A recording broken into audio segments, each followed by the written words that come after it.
Hello, Fantasy Goats. Good evening to you. Is your shepherd coming in hot on Monday night, May the 19th? We are going to get into the fantasy football. These are redraft rankings, the top 50 overall players. Before we get into that juicy stuff, I'd like to say hello to the boys. I'd like to go over some house cleaning. And yeah, we'll get right back into it. With us this evening, of course, is the one and only JX Fantasy Warrior. How are you, JX Money? Doing great, doing spectacular, and I am blessed. I'm Yeah. glad that you, I'm blessed that you're blessed. That's the way it works. If you're blessed, I'm blessed. All right, though. Yeah, absolutely. And Commissioner Rhino himself.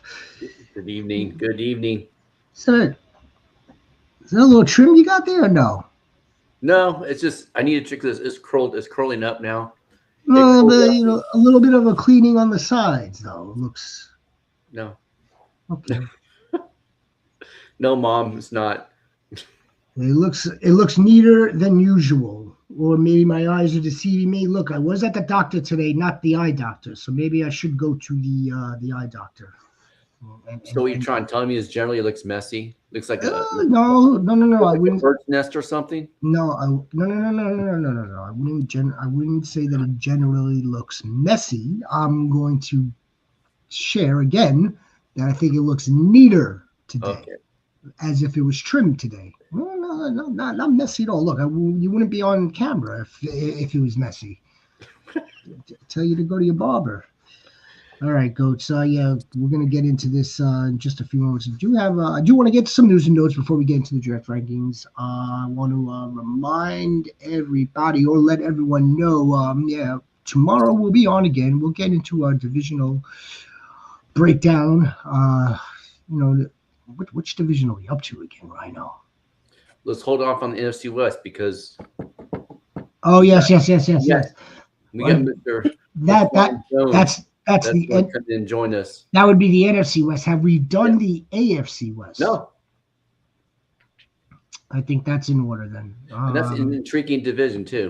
We'll put that on tap for tomorrow. The AFC West on Thursday. We will return to the Dynasty streets with a rookie mock draft updated.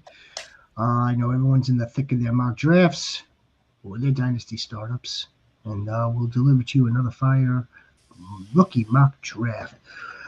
Speaking of drafts, we are in the process of registering the second annual Fantasy Goats Invitational. This is a managed redraft multi-league competition. We are registering.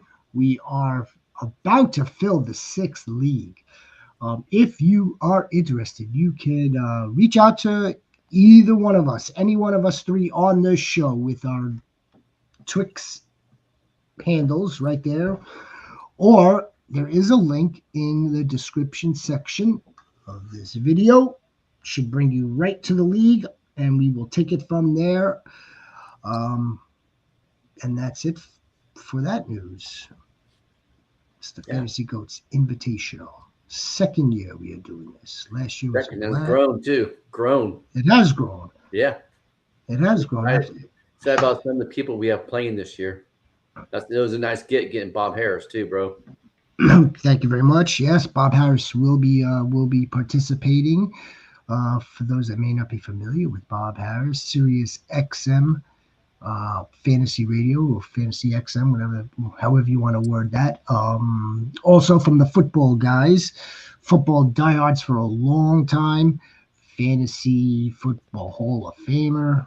Yeah, it's Bob Harris, man. I mean, everyone knows Bob Harris in any event. But back to that point, yes, the league has grown, just like the Fantasy Goats are growing. Mm-hmm. Yes, and get on that with us. Help us continue to grow. Subscribe to this channel, like our videos. We're producing content left and right, front and back for the goats. We're right in the thick of it, and we're carrying it all the way, right into the season, through the season, and then right back here. Just coming full circle. There's some news and notes. Again, there's some good stuff that's happening around the league. There is the 1.01 of goats right there, the Who Soaked. Packers amended their language for the tush push that's going to be voted on this upcoming Wednesday. So they kind of like tweak their language that goes back to how the rule was prior to them eliminating it, if I'm reading that correctly. In what way? Maybe it wasn't an amendment. Maybe they edited or changed, but they reworded. At first they presented it at the winter meetings. Then the league is split right down the middle on it. I guess 16-16. Yeah. And they have now changed or edited some of the language that is into what they are proposing. Interesting. Yeah, they're good. Look, it's interesting. The reason why I'm leading with that is for the simple fact that we are ranking. Yeah. And we're going to be ranking a couple of Eagles that this is, this definitely affects one way or another. Or we'll see how it affects, one Jalen Hurts, one Saquon Barkley. Other news of note. Shadori signed his rookie contract. JX, that rookie contract was worth $4.6 million. I don't know. Yeah. Well, first, congratulations, Shadori. Yeah. Does it seem to you guys? Does it seem to you guys that a lot of these rookies are getting their first 4 years all guaranteed money? Yes. It does. There wasn't that many last year. I know that was part of Joey Bosa's holdout when he was a rookie about the language about he won more guaranteed money. So now it seems like as most of these contracts are guaranteed the first 4 years. Yeah, the rookies are getting guaranteed money, which is nice. But at the same time, I thought that money, that guaranteed money, and that nice couple of millions, few millions, several $1 million were like for the higher drafted players. I don't remember a 5th round draft pick ever getting a $4.6 million contract. Weren't those in just the 6 digits? Yeah. And I don't want to the only reason why it may sound a little light in my voice or my tone, when you say 6 figures, that's like that's like minimum wage to a non-football player. Yeah. It's the league minimum. So I don't remember $4.6 million ever being passed out to a 5th round draft pick. No, be that as it may, that's what he signed for. Shadori looks like he will be locked up on that team one way or another, unless the Cleveland Browns are in the business of just eating money. And I don't think Haslam's in the business of eating money, or Deshaun Watson would have been off that team a while ago. Okay. Anything else that I could think of? I thought I saw something a day or two ago about Flacco being traded to the Steelers. Did my eyes just leave me? Yeah, that one might have been a rumor. Yeah. Okay. Yeah, So I never saw anything. I was looking it up. I never saw anything more. So I was just wondering if you guys saw anything about that. Let me see. That sounds like fake news to me. Yeah, but I can't remember. I thought it was like a Schefter post. I think it might have been one of those that misspells it, but looks like a Schefter. Yeah, it got me a couple times. Yeah, Adam Seffler. Yeah. Yeah, I'll think about. Yeah, I would.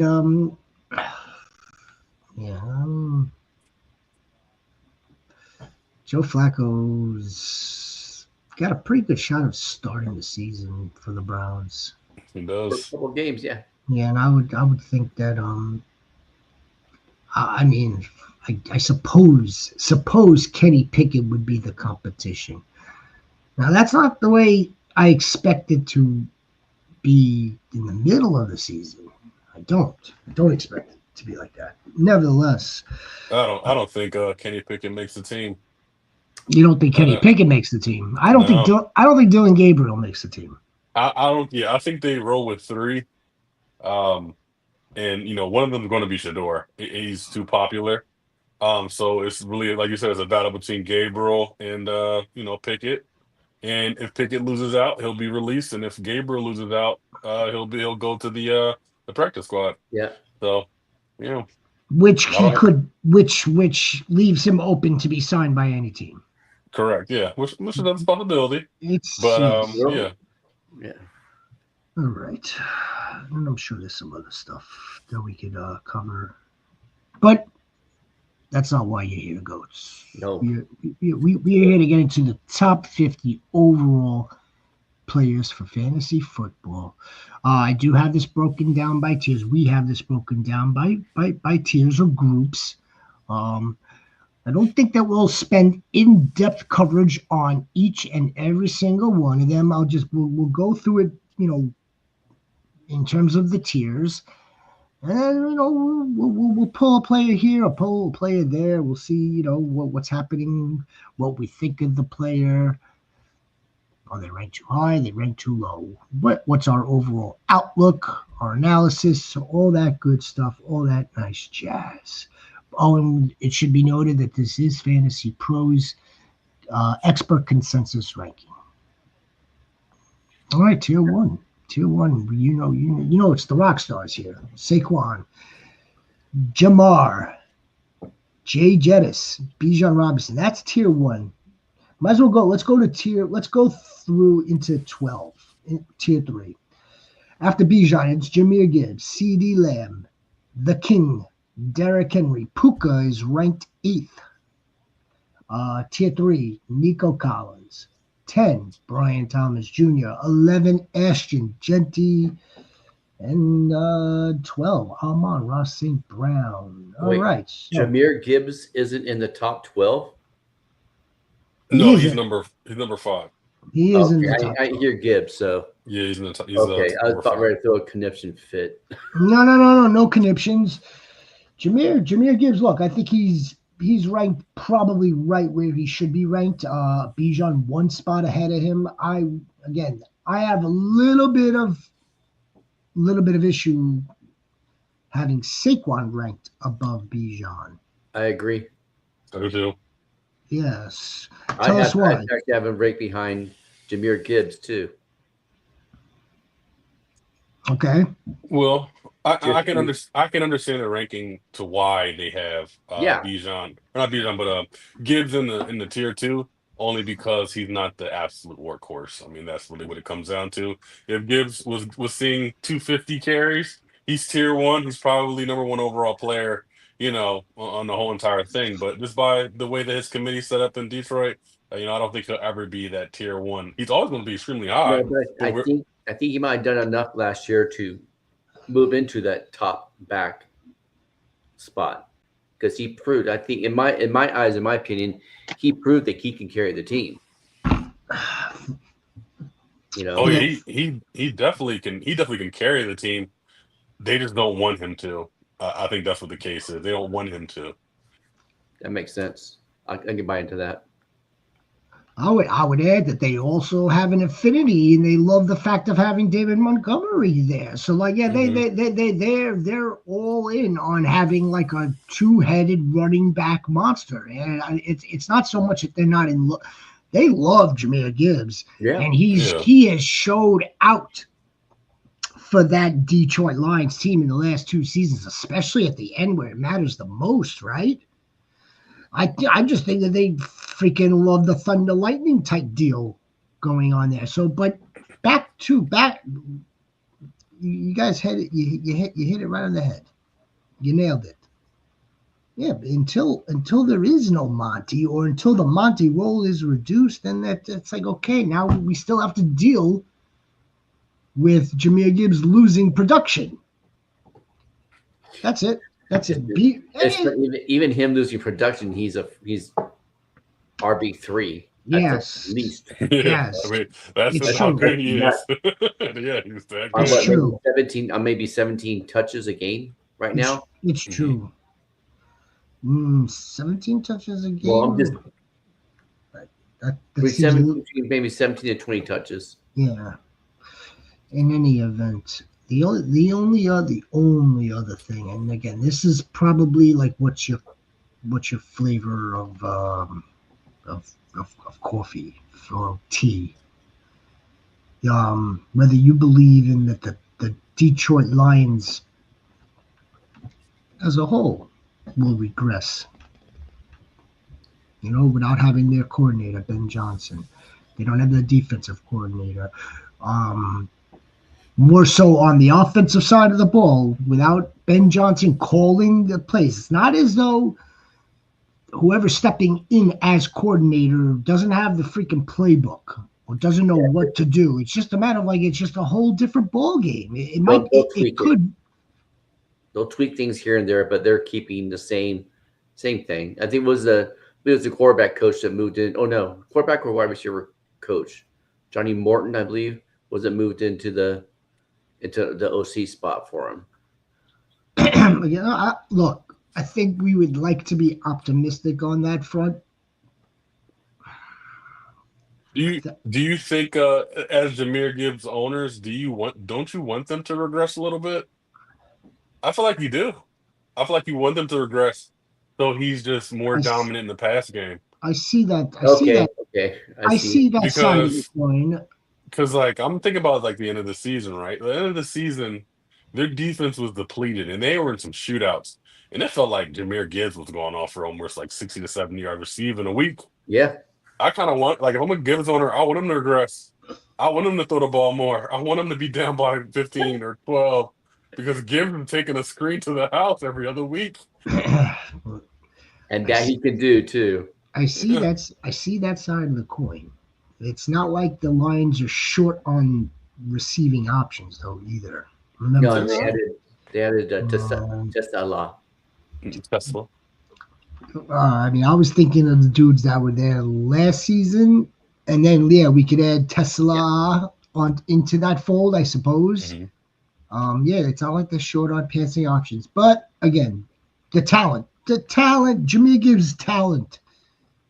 Alone, yes. Mm-hmm. He can take it to the house on any play. Yes.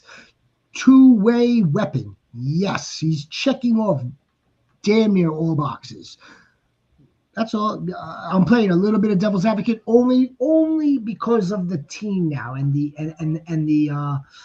possibility of the overall team regression. Let's move on. And then one last thing too with the Gibbs is the fact that unlike the year before, last year he's starting to get more goal line carries too instead of Montgomery. So that might go more this year too. So we'll see. I mean, we'll wait and see. But I'm excited to watch him go. I'm excited. I'm excited also. I'm excited. As I'm attempting to draft Bijan Robinson.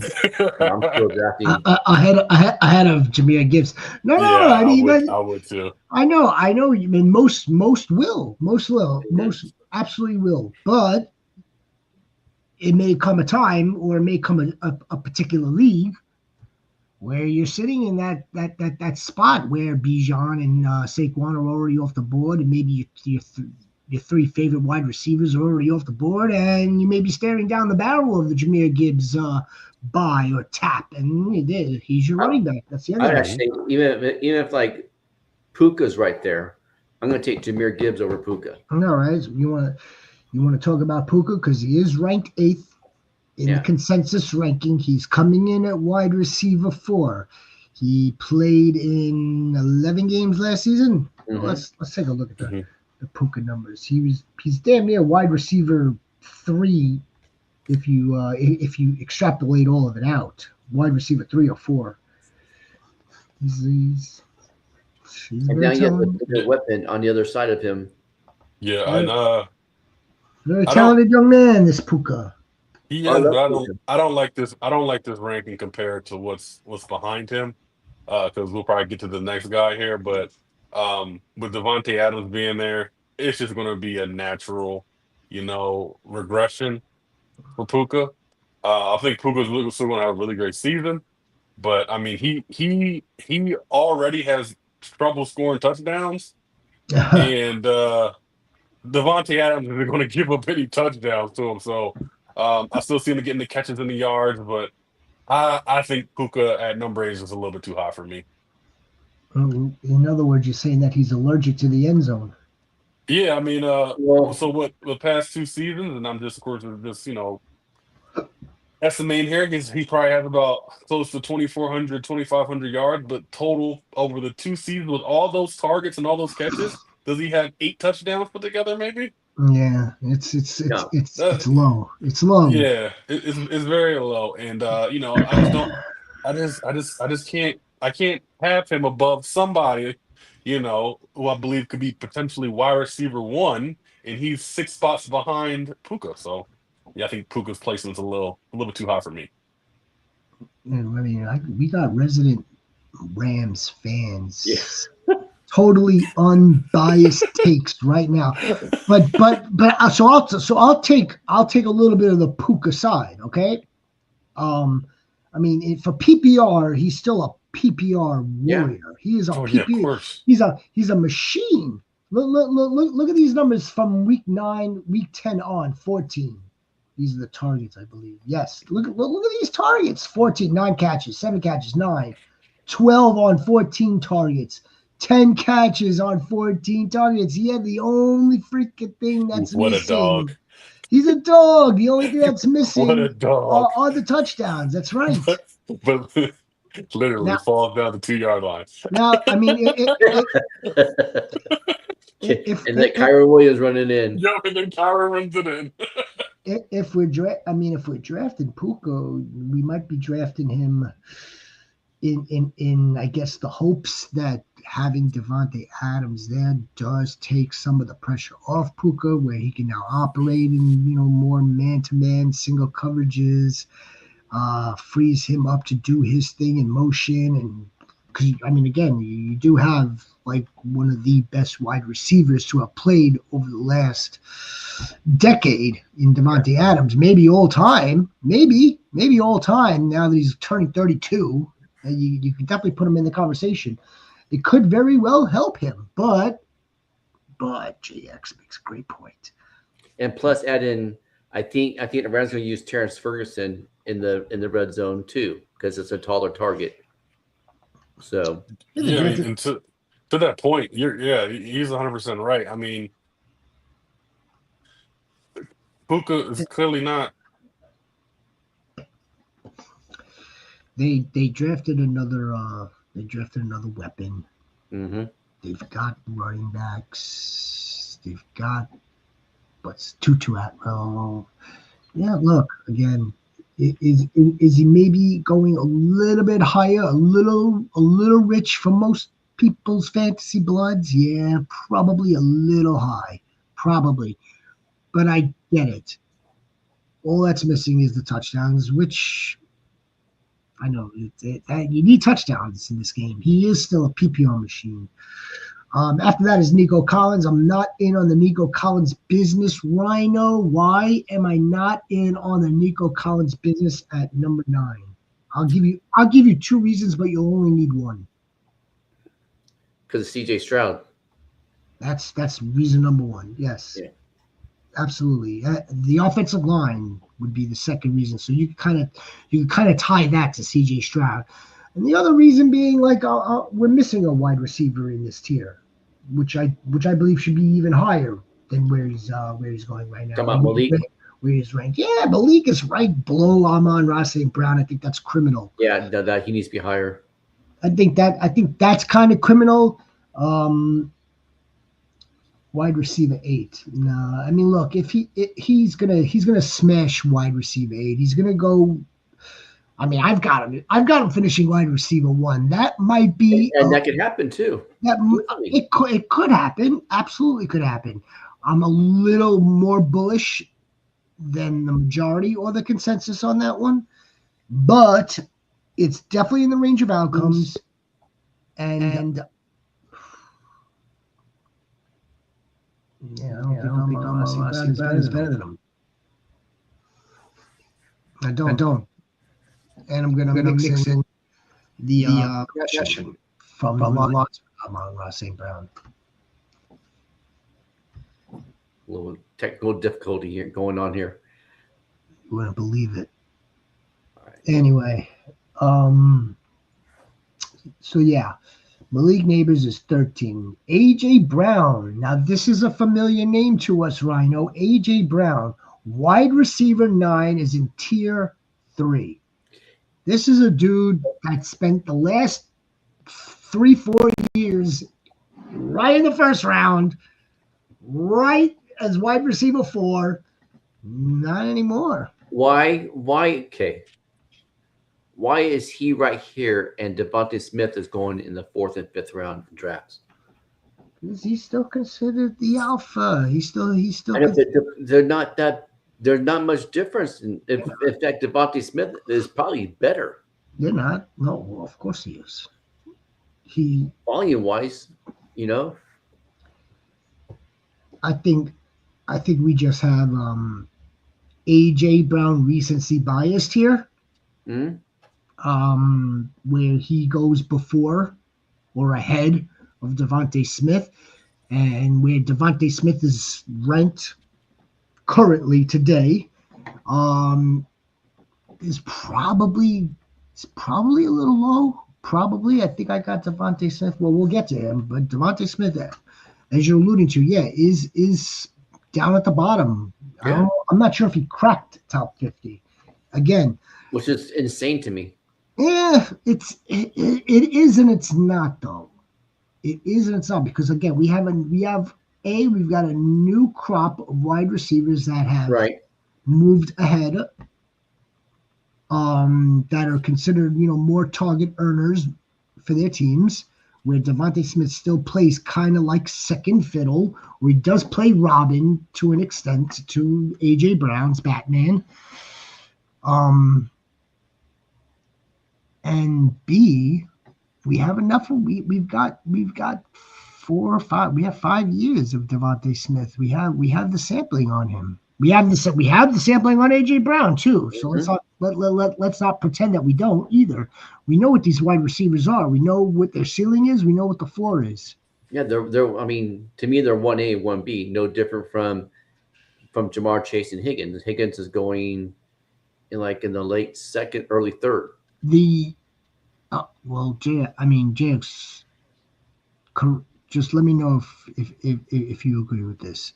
The difference, only real difference, it's not a talent thing here between Devontae Smith and T. Higgins. Quarterback? Yeah, it's a situation. It's complete overall situation, though. It's different offensive scheme, different identity. Different ecosystem, different defense. Because it's still looking like in Cincinnati they're going to have to score 50 one points. has a defense, the other one doesn't. Yeah. So it looks like Cincinnati's still going to score 50 points a game to lose by 3. So if that's not changing anytime soon, Higgins is going to remain high, and Jamar Chase is still going to be 101 or higher. Another kind of cool way you can look at it, like give Joe Burrow like Jalen Hurts' legs, or vice versa, the other way around. So I mean, the only reason why Jalen Hurts is still going a little bit ahead of Joe Burrow is because of that rushing upside. Yeah. All right. It's crazy. Rounding out tier 3. Coming in at because I think Brian Thomas is ahead of Malik Neighbors too, correct? He is not. Oh, he's not. Okay. Yes, he is. I'm sorry. All right, so let's go through tier 3 again then. Okay. My apologies, Goats. In tier 3, it starts off ranked number 9 is Nico. Number 10 is Brian Thomas Jr. 11 is Ashton Genty, the rookie. out of Boise State. Then is Amon-Ra St. Brown. Malik Neighbors is 13. A.J. Brown is 14. JT is ranked 15th. Josh Jacobs is ranked 16th. That ends out Tier 3. You want to talk about Brian Thomas Jr. being wide receiver 6? Malik Neighbors, wide receiver 8. What a travesty. I think so, too. That is an absolute travesty that Malik Neighbors is wide receiver 8. Yeah, it's a travesty that he's not Tier 1. It's a travesty he's not right next to, like, right underneath Jamar Chase. Look who's throwing the ball to him last year. It doesn't matter. It doesn't matter. Malik Neighbors played 15 games last year. Remember, he was concussed for 2. He was second in the NFL in targets with 170 targets. Yeah. And he had the worst quarterback thrown to the NFL. He has a boost in quarterback. His offense is going to be better. But they're also, as a team, not going to be better. So he's still going to get his 11 to 12 targets a game, and he's going to have more explosive plays. I don't understand how he's so low. He's not fighting targets with anybody. Yeah, and that too. I mean, Brian Thomas Jr. is be fighting targets with Hunter. Looks like, Yeah, 170 targets, 109 catches in 15 games on 170 targets, and that was with the absolute worst quarterback play last season. That's right.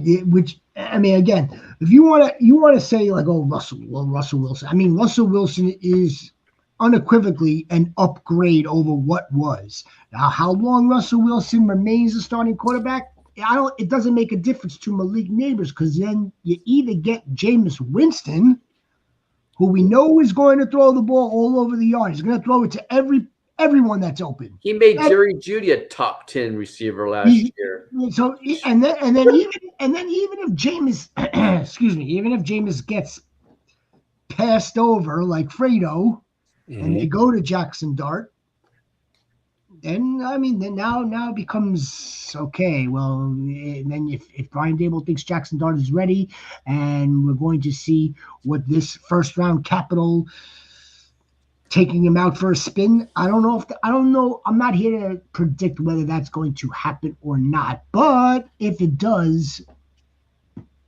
I don't think it makes a difference, because I would say Jackson Dart is still better than what they had last year. Yes. This is, for me, this season, I'm ready to plant the flag on it.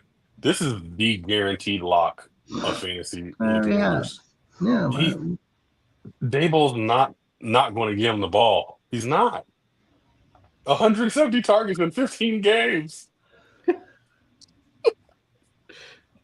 And I think Rhino said it just before. There's really nobody else. I mean, there'll be some other bodies out there, but that's just that's just purely for schematical purposes. Mm-hmm. Malik Neighbors is the dude. He is that guy. He is first, second, and third progression, and then they go. And we talked about it, I think a couple weeks ago. Wandale had 140, and Neighbors still had 170. So, like I said, it doesn't matter who's around him. He's still going to get his targets. They're still going to find a way to get him the ball. And the defense is going to be much improved. We know they're much improved. They're much improved. They're much improved on paper. Yep. The Giants should have some extra possessions. Just saying. And of course, with the addition of Scatterbrains, this team is going to surprise a lot of people. I know they've been given a pretty bad schedule on paper, but that's just on paper. They're going to surprise. Yeah. They're going to surprise a lot of teams. Watch. All right. I would put Taylor and Jacobs ahead of Genty too, just because they're a known commodity. They're guessing what he might do, and I'm not a big believer in that. As a rookie, especially a rookie running back, and then you put him ahead of people that are established like Jacobs and Taylor. I'm taking them before I'm taking Genty. Well, let's get better offensive lines too. Let me ask you, what was Bijan's RB finish in 23? RB finish for fantasy, probably 4. Yeah, I think 4 or 5. 4 or 5. Yeah. And it was like kind of like and I don't know about slow was the right word. It was more like it was a frustrating campaign. But because the first half of the season or first part of the season, he started off slow, and then the last half, there was spurts of just empty, not much going on in terms of points or production. I don't. Is the situation like enough to compare to Bijan though?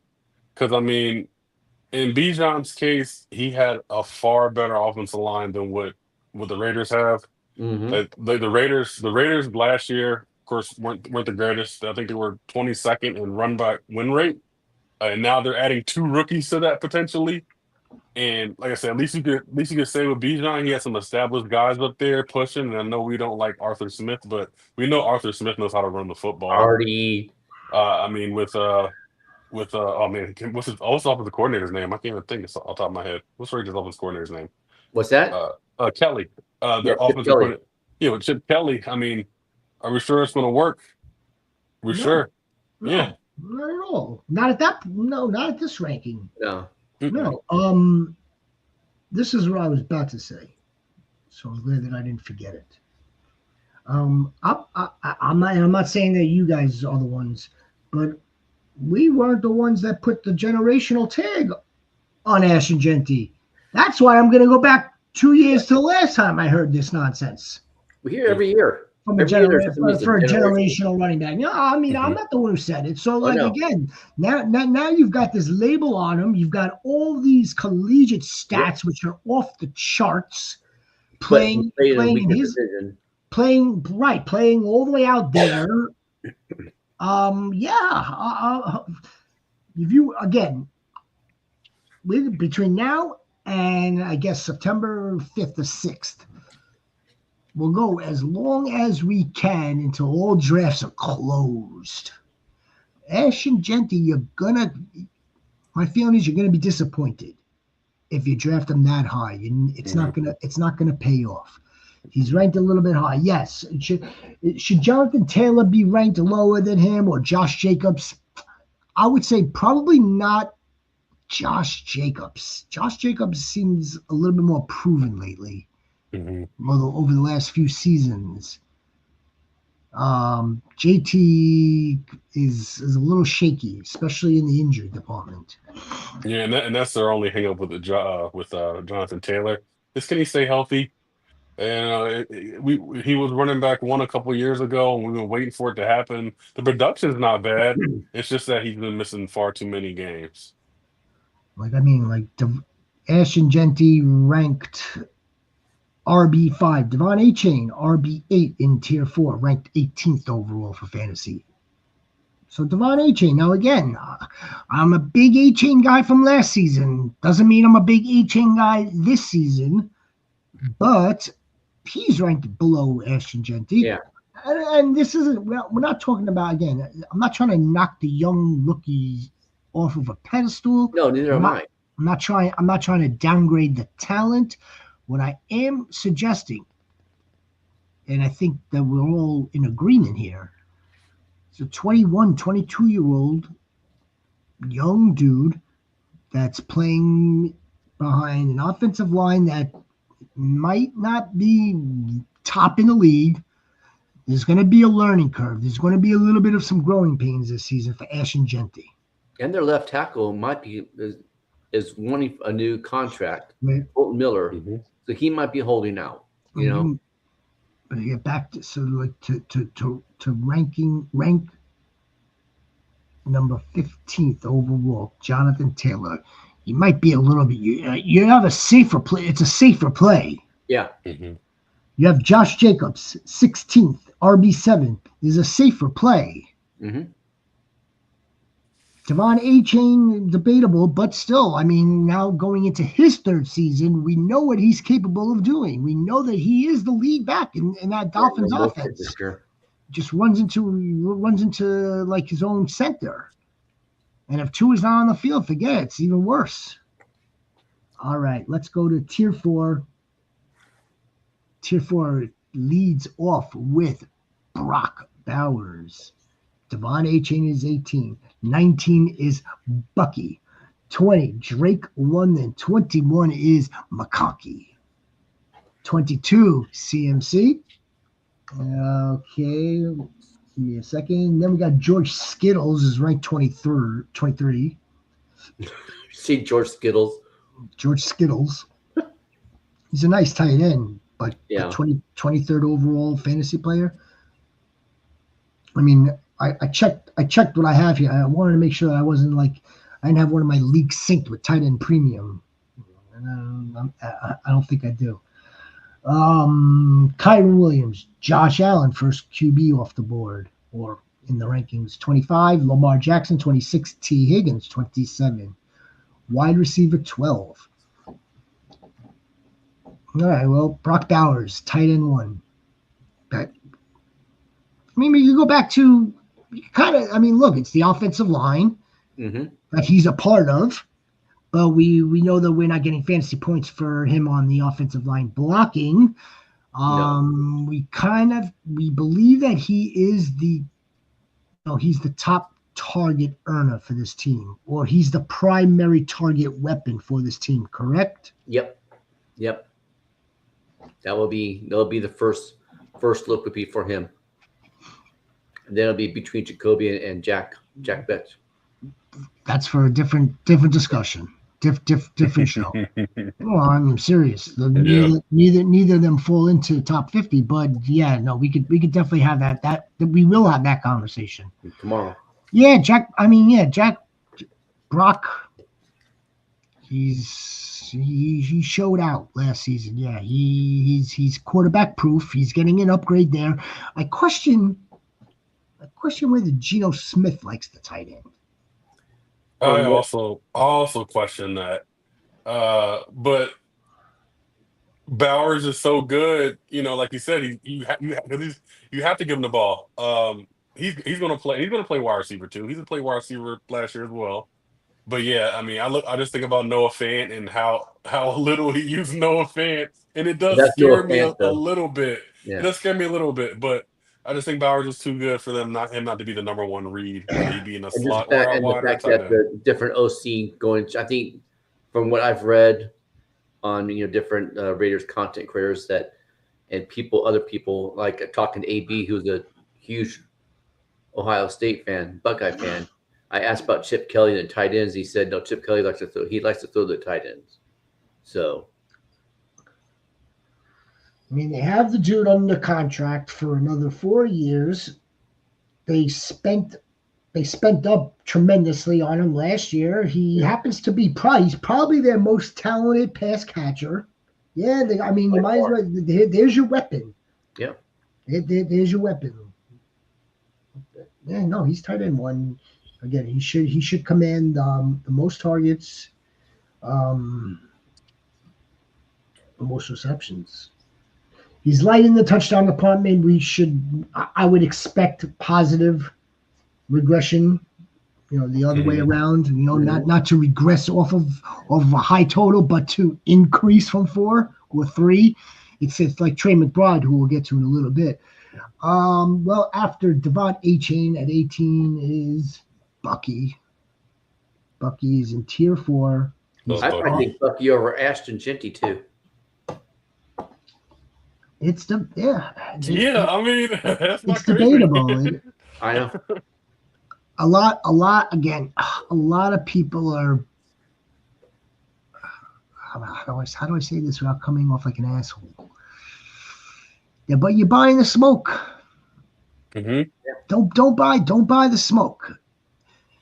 You go get yourself a more proven commodity. Go get yourself someone that has a much safer, higher floor, and you know what their ceiling is. Yeah, it might be skank smoke. So If you don't want, okay, we'll go back up to tier 3. If you don't, if Jonathan Taylor's not your cup of tea because you don't know what the hell the Colts situation's like because of that offense, and you don't know the quarterback and this and that, and how he's gotten injured the last few years, Josh Jacobs is your safer play. You just listened to Josh Jacobs recently, through interviews, I think at the draft, when they were in Green Bay and with somebody else. Josh Jacobs he's someone that's working hard, and professional. Josh Jacobs is no joke, and he's showing it. And he's in a good system. I would say that's a safer play. But people are worried. I don't know why people are worried about Josh Jacobs in terms of like what? Like the numbers aren't telling you something in any event. I think it was mostly due to I know there were some allegations that he had that he was just the carry hog in Las Vegas. He wasn't very efficient because I think one season he finished high, but he had like 3.8 or 3.9 yards per carry one year, and everybody was kind of like, I don't know if that's gonna work in Green Bay because they'll be better and they'll have to carry. But no, he beat all those allegations last year and was a lot more efficient as a runner. He was pass catching last year too, a lot more. That as well. What did you say? 3.3? That's the same 3.3 you're gonna see this season. Well, no, he ran pretty good last year. I think he was over like 4.3 or 4.5 yards per carry. Yeah. No, but I'm talking for the Vegas offensive line. Oh yeah. That's a different story. That's not. That's not what you want, folks. No, that's not what you want. You do not. Even if the offensive line is improved, now we're dealing with a younger running back, a running back that's not professional anyway. Bucky Irving, Tampa Bay Buccaneers, leading their backfield, along with Rashad White, and along with the other guy who I can never think of his name. Sean Tucker. Only you know it's Sean Tucker. I have no idea this other guy. Nevertheless, I'm very, very curious to see what not just Bucky does for an encore. I'm also very curious to see this Tampa Bay team with the new shiny toy that we love. And Baker. Now Baker's due to regress. Baker ain't throwing 40 touchdowns again. No. But this could help Bucky. Mm-hmm. Any thoughts on Bucky? He's RB9, and Ashton Genty's ranked higher. I want to know who's ranking Ashton Genty higher than Bucky Irving. I want to know. He's got me, and he's being drafted. Yeah. I would take CMC over him, which is next. He's next, by the way. Well, okay. That was tough. That was tough. That 20 was tough. RB10 CMC. This is Fantasy Football 2025's biggest gamble. Oh yeah. The biggest. Yeah, I'm fading. I'm not what number is it in blackjack? You have to hit, or you always hit on 16, right? Well, you're at the table right now, and the dealer just gave you 16, and he's got a 10. He's showing you 10. That's what this is. You're gonna hit. You're gonna try to get that 5 for 21, or you're gonna bust. Or you just say pass. Pass. Hard pass. Thank you. Goodbye. Thank you. You know how the blood goes, right? You know how this works. There's that gambling element to this thing. There really is. Now, again, let's go to our favorite, or one of our newer favorite analogies. It's your glass half full, half empty with CMC. What if he stays healthy the whole year? What if he's healthy? What if he's not a problem? Then you have a glass. Then you have a league winner where he is. Well, ranked 22 overall. Also, is he going to be the same CMC? Is he healthy? Like I have to know if he's healthy before I can commit to him, because you're like, oh, he's a league winner. But the games that he played last year, he was not very impressive. He was not. He lost the step. Yeah, and the Niners didn't really do anything to upgrade their offensive line. They lost their top guard. Trent Williams is on his last leg. You know, they didn't do anything to upgrade their offensive line, and that's one of the big reasons why. I'm just again. There's two sides to a coin. Last year, you ought to just throw that out. Just like every other year. Every other year, it's the same thing with him. Good year, bad year. We're in an odd year. This should be a good year. Reports are preliminary reports, and I'm not sure how substantiated they are either, that he's healthy. And Dr. Jesse. Oh yeah, because never mind. The fantasy doc wrote it up. Yeah, not that he's reporting on it, that he's sharing like the timetable based off of like what his procedure was. That's it. It's not like he's there. You know that. I would give him one more go, I think. Just call me scared. These degenerative injuries, I've been here before. I've dealt with Todd Gurley. I said he's gonna be all right. He's gonna be all right. Yep. The reports are he's healthy, and then he plays, and it's like, oh, that's not the same player that I know. And before you know it, you drafted the guy RB 8-9, and he finishes RB 35. I'm just not comfortable taking him. Crying. Yeah, and then CMC doesn't seem like somebody that you want to bet against, though. I just like. This is back when I was in school. There was a show called Scared Straight. They throw these juveniles into jail to scare them straight. That's where I'm at right now with CMC. I'm scared. I get I got to go to jail and I ain't going back. I get it. If he had a hamstring issue, or if he had a calf strain, or if he had something like a calf. But it's not just the calf. It's the Achilles tendonitis. But that is terrifying. It's not just in one; it's in both. I am terrified. No, that's how they duped us last season. That's how they did dupe us. It was a calf strain. Lower calf strain. Yeah. No, and then like you said, a month later, it's tendonitis, and I heard that, and like I said, I got the same feelings that I got about the Todd Gurley. Oh, it's just knee soreness, and then it's arthritis. It's like, oh, like this is really bad. I'm just scaring me to death. There's 50% of all of fantasy that absolutely feels like you. Like you, Rhino. Absolutely. And then there's the other 50%. This really is. It comes down to if you're willing to gamble. We all know the talent. We all know how he's going to be used. Yeah. If he stays healthy, it's a home run. If we're wrong, or anyone that bet on CMC and CMC gets injured, it's lights out. It's probably game over. And probably. I almost wonder too, and going like what Jake said about watching them play, I almost wonder if Shanahan has gone, okay, we run this guy into the dirt. Let's pull back a little bit. Let's get Isaiah Garando going. Let's get James Jordan going. It's an excellent point. Excellent point. And it should be taken into consideration. Yeah.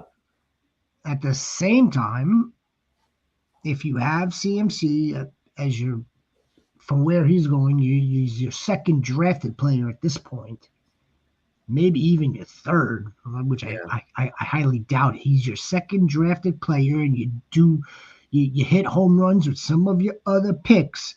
And if CMC's coming on strong now, week 12, week 13, he's still hanging in there. He's still all right. He's made it this long.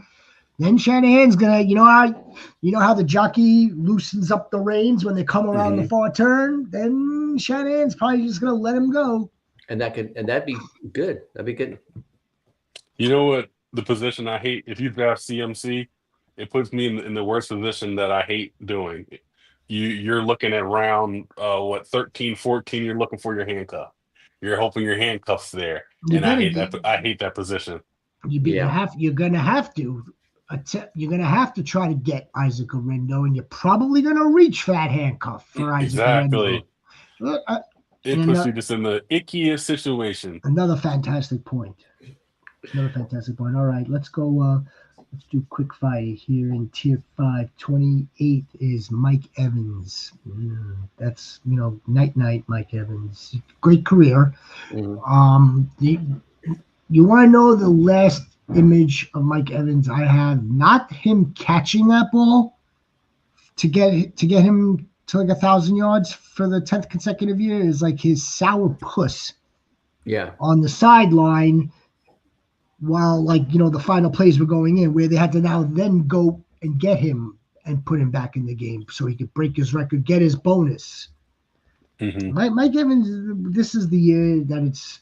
Do you think this is his regression year then? Yes. I mean, there were signs of it last year. There's already evidence and signs of it. Exactly. Yes, this is it for Mike Evans. It's been a fantastic career. James Cook, RB12, ranked 29th overall. I'd take him over CMC. That's a perfect spot for him, though. I think this is a perfect spot for him as well, because again, he had like 18 touchdowns last year and he's still 29th overall. Yeah. Scary Terry. Yes. Terry. I don't know. Terry McLaurin. I'm very happy for Terry McLaurin and the Commanders and all the DC fans. Terry McLaurin, again, standout guy. Mm-hmm.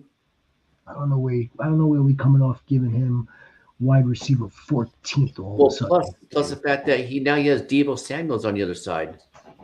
So he has a legit wide receiver 2, borderline wide receiver 1. Oh, yeah. He's got to deal with. In his finish last year was all touchdown dependent. Yeah. How about his quarterback, Jaden Daniels? Ladies and gentlemen, QB3. Folks, QB3. Entering his second season, he damn near had close to about 1,000 yards rushing. Yeah. Mm-hmm. Let's get his numbers up here. I mean, January won the MVP. Was definitely in contention. Second year in the Cliff Kingsbury system. He's adjusted. Everything's going to slow down a little bit more this year. He could be QB1 by the end of the season and MVP. 3,500. 3,560. Might as well give him the extra 60. 25 and 9. Sacked 47 times. They improved the line though this year, so in the offseason. Some of it's not necessarily offensive line. No. Mm-hmm. I'm not saying that should absolve him. It doesn't absolve the offensive line, but some of it is holding on to the ball or trying to make something happen. Be that as it may. Comes in, that'll help him out. That's where Debo comes in. Okay. A lot more quicker drop-offs. Yeah, no. The Commanders aren't playing any games. They want to get right back to where they were. Whether they do it or not is a different argument. But they went out this offseason. We had our show last week about regarding the NFC East. Was it last week or 2 weeks ago? NFC East breakdown is up on the channel, Goats. 891 rushing yards and 6 touchdowns. I mean, this guy. He could be special. I hope my fingers are crossed that we don't see some sort of CJ Stroud sophomore year. That's that. Look, you know what? Okay, so I think let me just hold on real quick.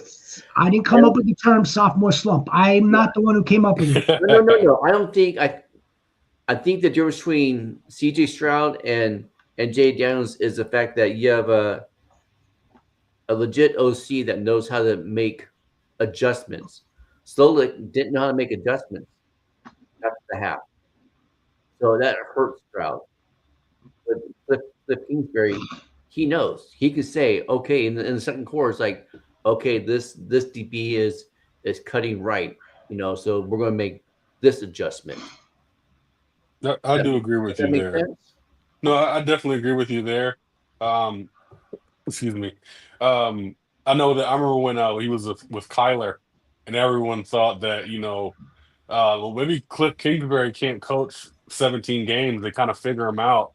But I mean, this past season, Jaden never let up, and Kyler, on the other hand, he kind of went with the same kind of thing. He kind of fell towards the end of the year. Mm-hmm. So, I mean, yeah, with Kingsbury, like I said, I think he can make the necessary adjustments if what's needed. And during the season, they're going to be unstoppable again. Like I said, they brought a lot of weapons in there that everyone is believing in, even 7th round pick running backs and 4th round pick wide receivers.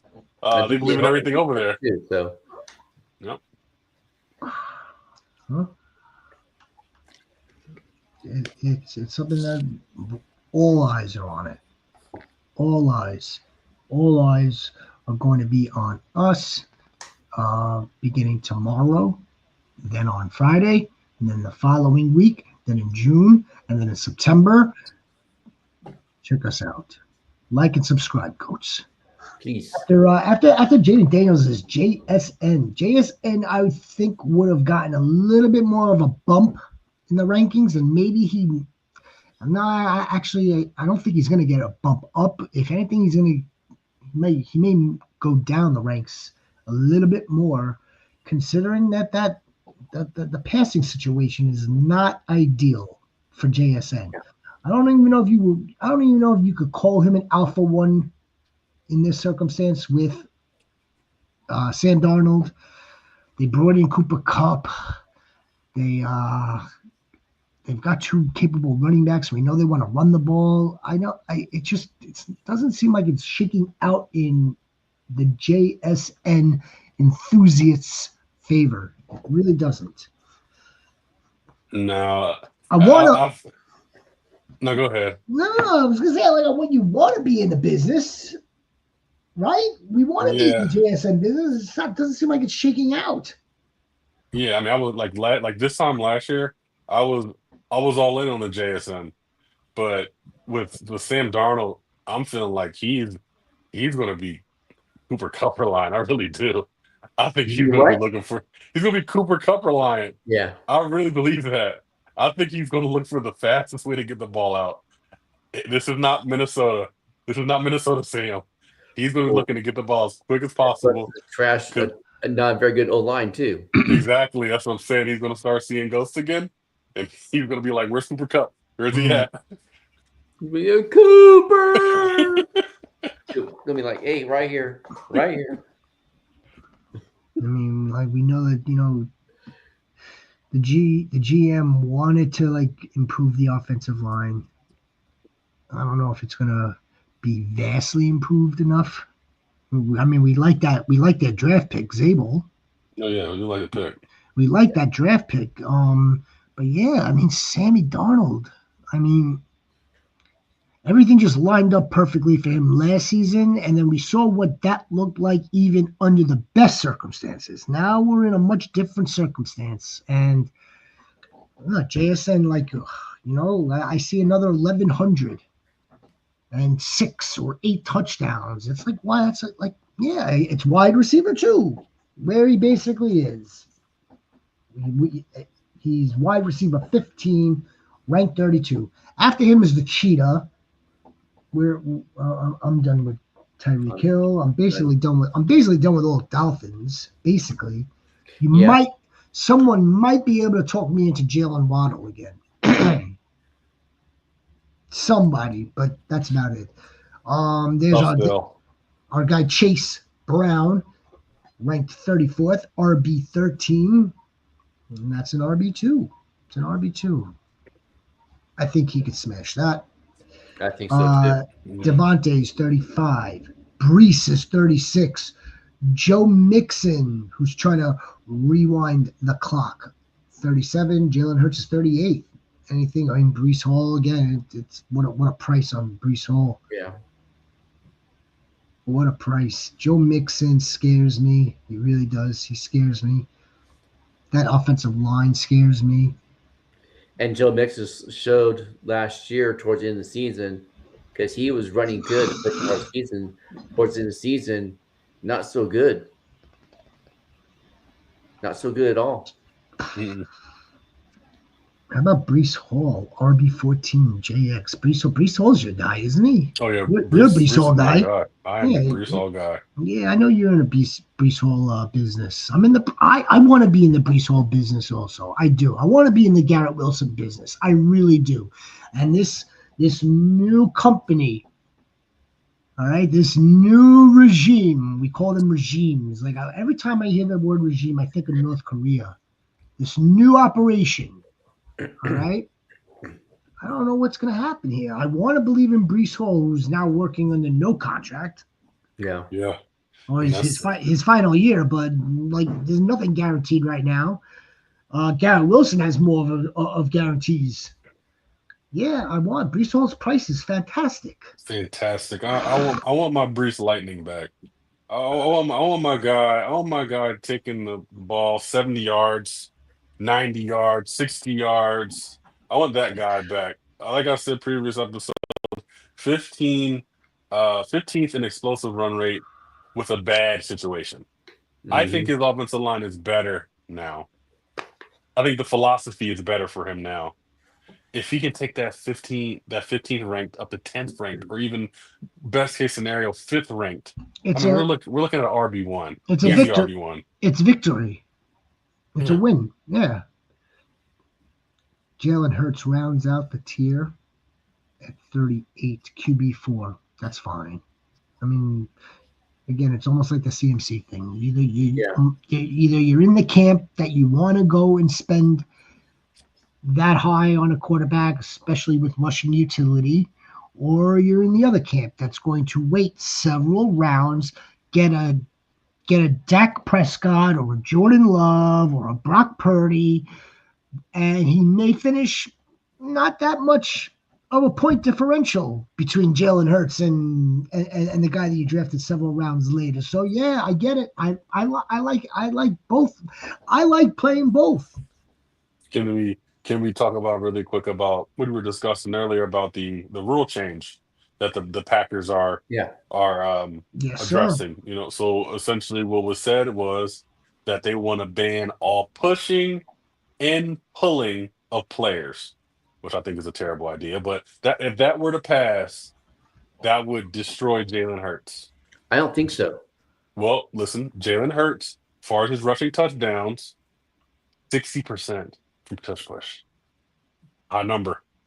That's a really high number. Yeah, but I still think he has to get off to get around and to get through too. Because the dude's strong. The dude benches 600 pounds. I think that they would attempt or at least design something and then try to execute it that would work around this type of language, this ruling. If it does pass, if it doesn't pass, then we're just back. We're back to square one. Yeah, the conversation doesn't matter. I think that they would try to come up with something else creatively, and see if it works from there. But yeah, it may impact. It would. Oh my lord! Can you imagine if it does impact him negatively? Like really, really, like okay, like to take away that 60% or shrink that 60%. Yeah, that you're losing a lot of points. He's not. I don't think that's the quarterback that you're going to rely on, like Joe Burrow again, to start throwing 3 touchdowns every other game. I don't think it works that way. I don't. Not with Jalen Hurts. Yeah, well, Wednesday's going to be fascinating. Tier 6, our final tier, the biggest tier also, by the way. We're going to stop at 50 goats. We should probably just stop at 49 because number 50 happens to be Cortland Sutton. So we'll go top 49. But 39, tight end 3. You know who it is. Trey. Number 40, there's Garrett Wilson, wide receiver 18. So he's coming in. Still, he's a wide receiver 2 who was going in the first round as a wide receiver 1 the last two years. Marvin Harrison Jr., fellow alum. Wide receiver 19 is 41. 42 is Sammy Ballgame, tight end 4. Kenny Skywalker, RB 16, and at 43. 44 Zay Flowers, wide receiver 20. That's seems high to me. That's high. Chuba, 45. RB 17. Joe Shiesty, QB 5. Yeah, I mean, like, look, if I could get Joe Burrow in round 4, why wouldn't I do that as opposed to Jalen Hurts in round 3? I'd rather get Joe Burrow in round 4. For sure. Even if I'm going to lose a few touchdowns. We're predicting that we may lose touchdowns with Jalen Hurts, so it offsets. So Zay Flowers is ranked higher than Devontae Smith. Devontae Smith is not in the top 50s as of now. Yeah, Zay Flowers. I mean, again, I could see why it's baked into Zay Flowers, Lamar Jackson, and like he's like a de facto wide receiver 1. It's not a but still, it's high. It's high. Even if you think that Rashad Bateman's gonna repeat from last season, which I don't. No. 47's interesting. Rushy Rice. 48's interesting. Alvin Kamara. 49 is DJ Moore.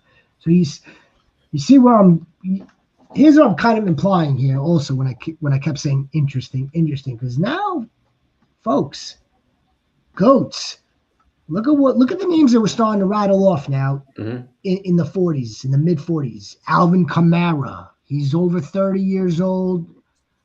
He hasn't rushed over 1,000. He hasn't rushed over 1,000 yards, and that's not 30.